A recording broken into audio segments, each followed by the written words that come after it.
60 کی دہائی دیکھتے ہیں، ایوب خان صاحب کا زمانہ، بہت ترقی ہوئی، بہت اچھی باتیں بھی تھی، لیکن یہ وہی دور ہے جس میں محترمہ فاطمہ جناح کو انڈین ایجنٹ کہا گیا، غدار کہا گیا۔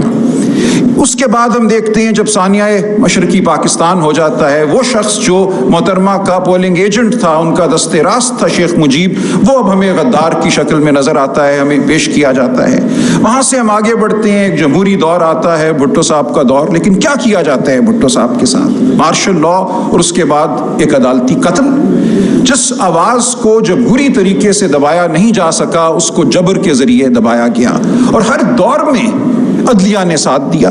وہ مارشل لا کی قبولیت ہو، وہ اس کے بعد اسمبلی کی تحلیل کا معاملہ ہو، وہ کسی پارٹی کو تحلیل کرنے کا معاملہ ہو، نیشنل عوامی پارٹی کو سن 75 میں تحلیل کیا گیا۔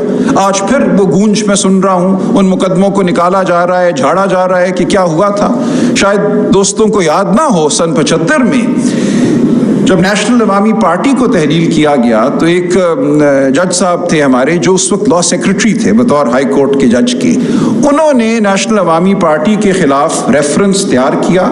وہ ریفرنس سپریم کورٹ میں دائر ہوا، ان کو فی الفور سپریم کورٹ کا جج بنایا گیا، اور اس ریفرنس کو سننے کے لیے آ کے وہ بینچ میں بیٹھ گئے۔ اور ولی خان صاحب نے عدالت میں آ کے کہا کہ صاحب یہ تو آپ کا بنایا ہوا ریفرنس ہے، اپنے ریفرنس کا آپ فیصلہ کریں گے کہ یہ میں نے ٹھیک بنایا کہ نہیں، تو برائے مہربانی کوئی بڑا بینچ تشکیل دے دیا جائے، بینچ کو تبدیل کر دیا جائے۔ وہ نہیں ہوا، پارٹی تحلیل ہو گئی۔ یہ ہماری روایت کا حصہ ہے، ہمیں اس روایت کو بھولنا نہیں ہے، اس کو ہمیں برا کہنا ہے، ہمیں یاد دہانی کراتے رہنا ہے کہ ہم ماضی کو بھولے نہیں ہیں۔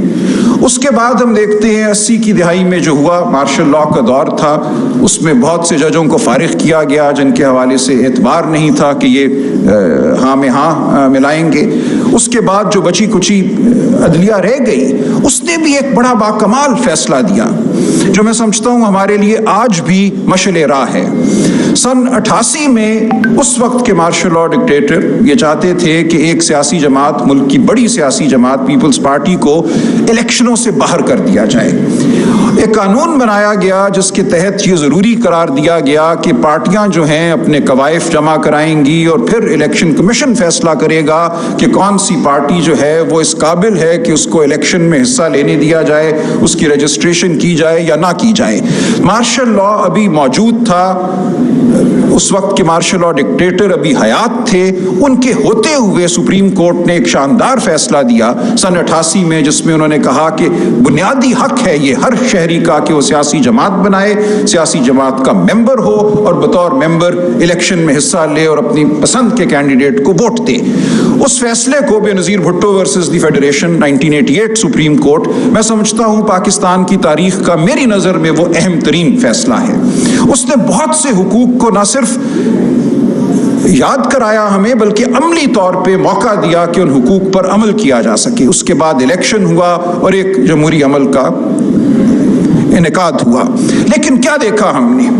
18 ماہ بعد 1990 کا الیکشن ہوتا ہے، اسمبلی کو پھر تحلیل کر دیا جاتا ہے 58(2)B کے تحت، اور پھر عدلیہ میسر تھی جس نے کہا بالکل ٹھیک کیا جناب آپ نے، یہ الیکشن سے آئی ہوئی حکومت اس قابل ہی نہ تھی کہ اس کو چلنے دیا جائے۔ اسمبلی تحلیل ہوتی ہے، نئے الیکشن کا اعلان کیا جاتا ہے، اور اس الیکشن میں جو ہوتا ہے وہ آج اصغر خان کیس کا حصہ ہے۔ اصغر خان کیس 1990 کے الیکشن کے بارے میں ہے۔ 1990 کے الیکشن میں جو رول ادا کیا مقتدر حلقوں نے، وہ بات بعد میں جب اصغر خان کیس کا 2012 میں فیصلہ ہوا، وہ بات کھل کے سامنے آ گئی۔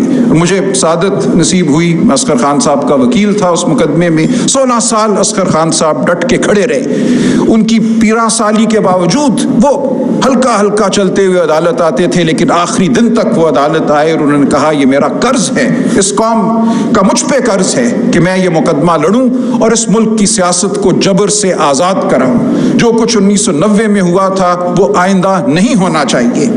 مقدمہ بھی ہو گیا، فیصلہ بھی آ گیا، جو لوگ ملوث تھے ان کے نام بھی سامنے آ گئے، ان صاحب کا کیا رول تھا، آرمی چیف کا، ڈی جی ISI کا کیا رول تھا، تفصیل سے ایک فیصلہ 600 صفحات پر مشتمل وہ لکھ دیا گیا۔ لیکن اس کے بعد کیا ہوا؟ 2012 کے بعد ہمیں کہا گیا خبردار اس فیصلے پر اگر عمل کرانے کی کوشش کی،